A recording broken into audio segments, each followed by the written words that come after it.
Failure is not in Africa's future, a future that is in its hands and yet to be written.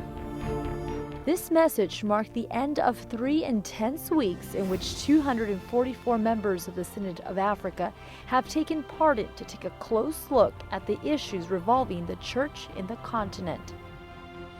The 57 interim conclusions of the Second Synod of Bishops for Africa are spelled out in a document 7 chapters long. In them lie the continent's main issues from religious and spiritual standpoints. While the document is not considered political, the findings revolve around reconciliation, justice, and peace. Members of the Synod conclude the only way for justice and peace is through forgiveness.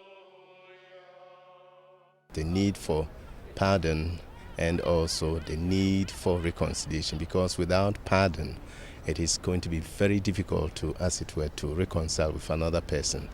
There are many people who have been offended, many people who have suffered dehumanization, and many people who have been in serious troubles.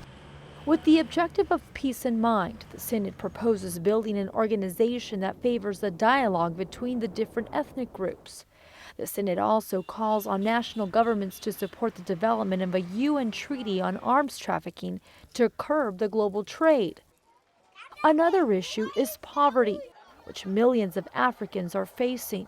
The Synod has called on governments to end corruption and for dioceses to be supportive.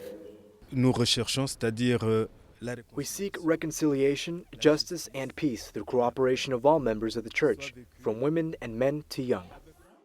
Synod members also point to the importance of religious education of citizens, especially young people and seminarians, to avoid relativism.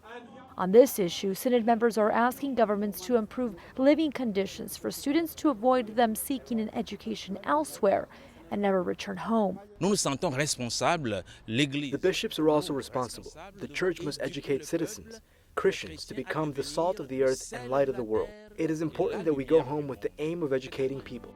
One of the most controversial issues discussed was AIDS. The bishops point to the need for new treatments that improve the quality of life of patients and an increased commitment of the Church in helping those affected.